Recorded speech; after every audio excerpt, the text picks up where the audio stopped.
Hi, welcome to our YouTube channel. Scottish-born Andrew Carnegie was an American businessman who lived from 1835 to 1919. He made a lot of money in the steel business and then gave away a lot of money to help people. As a child, Carnegie worked in a cotton mill in Pittsburgh.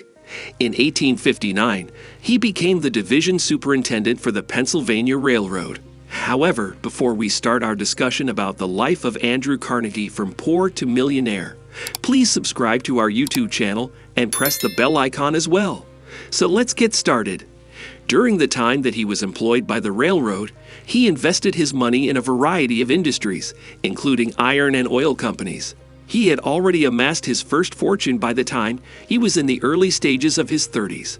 He began his career in the steel industry at the beginning of the 1870s, and over the course of the subsequent 20 years, he rose to become the most influential person in the profession.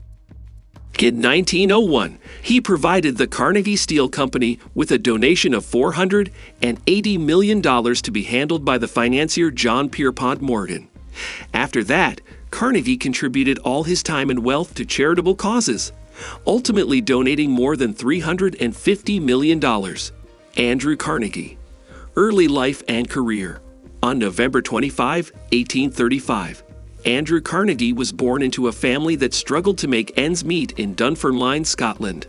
Will was a hand-loom weaver, and Margaret was a seamstress who did work for local shoemakers. He was the second of two sons that Will and Margaret had.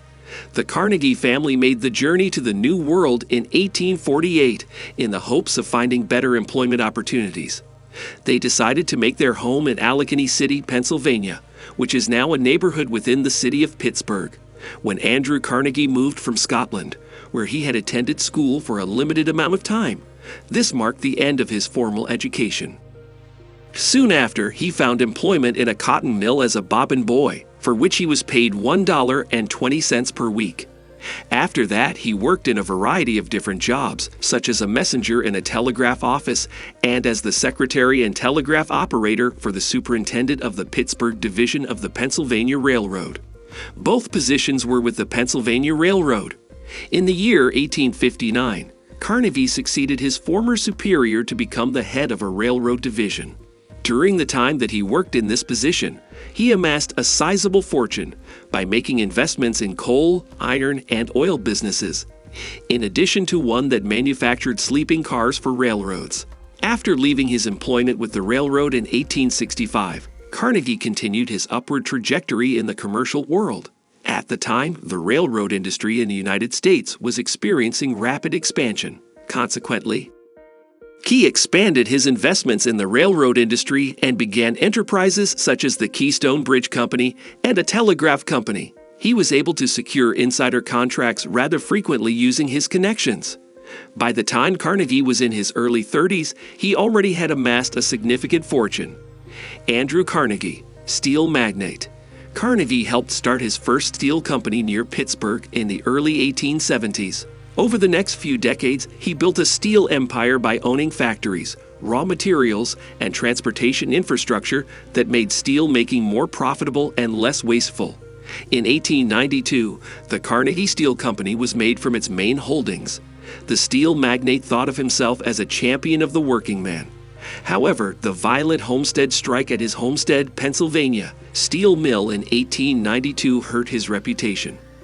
After union workers protested wage cuts, Carnegie Steel general manager Henry Clay Frick, 1848 to 1919, who wanted to break the union, locked the workers out of the plant. During the strike, Andrew Carnegie was on vacation in Scotland, but he still helped Frick, who called in 300 armed Pinkerton guards to protect the plant. At least 10 men died in a bloody fight between the striking workers and the Pinkertons. The state militia was then sent in to take control of the town. Union leaders were arrested, and Frick hired new workers for the plant. The union lost the strike, which went on for 5 months. Also, the labor movement in steel mills around Pittsburgh was slowed down for the next 40 years.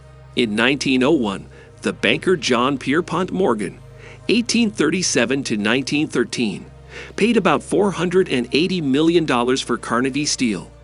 This made Andrew Carnegie one of the richest people in the world. In the same year, Morgan combined Carnegie Steel with a group of other steel companies to make U.S. Steel, which was the first company in the world to be worth $1 billion. Andrew Carnegie, philanthropist.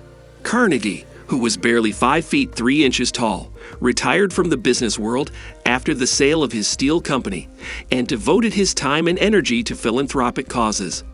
In an essay that he penned in 1889 entitled The Gospel of Wealth, he stated that wealthy people had a moral obligation to distribute money in ways that promote the well and happiness of the common man.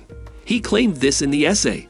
A second quote attributed to Carnegie is, "The man who dies so affluent dies in humiliation." Over time, Carnegie donated approximately $350 million, which adjusted for inflation, is equivalent to billions of dollars. This accounted for most of his money. Because he was such a generous person, he contributed to the construction of more than 2,500 public libraries all over the world, donated more than 7,600 organs to churches all over the world, and contributed financial support to organizations that conduct research in a variety of fields, including science, education, and world peace. One of the things that he contributed was the sum of $1.1 million that was used to pay for the property and construction of Carnegie Hall, which is a well-known concert hall that was established in New York City in 1891. He provided financial support to aid in the establishment of the Carnegie Foundation, Carnegie Mellon University, and the Carnegie Institution for Science. He was the individual in the history of the United States who donated the most money to public libraries due to his passion for reading and the written word. Andrew Carnegie, family and final years. Carnegie's mother was an important figure in his life, and she remained at his side until the year 1886, when she passed away.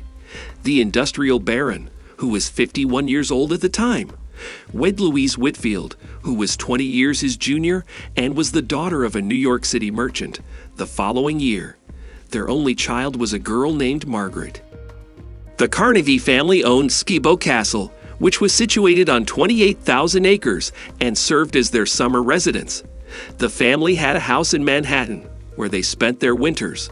On August 11, 1919, Carnegie passed away within the comfort of his own home in Lenox, Massachusetts. He had 83 years under his belt. At his request, he was laid to rest at Sleepy Hollow Cemetery in North Tarrytown, New York. So that's it for today. We hope you found our video interesting. If you did, please give it a big thumbs up and share it with others. Also, if you haven't already, please consider subscribing to our channel. Don't forget to turn on the notification bell so you don't miss any of our new uploads. In the end, thanks for watching and see you next time.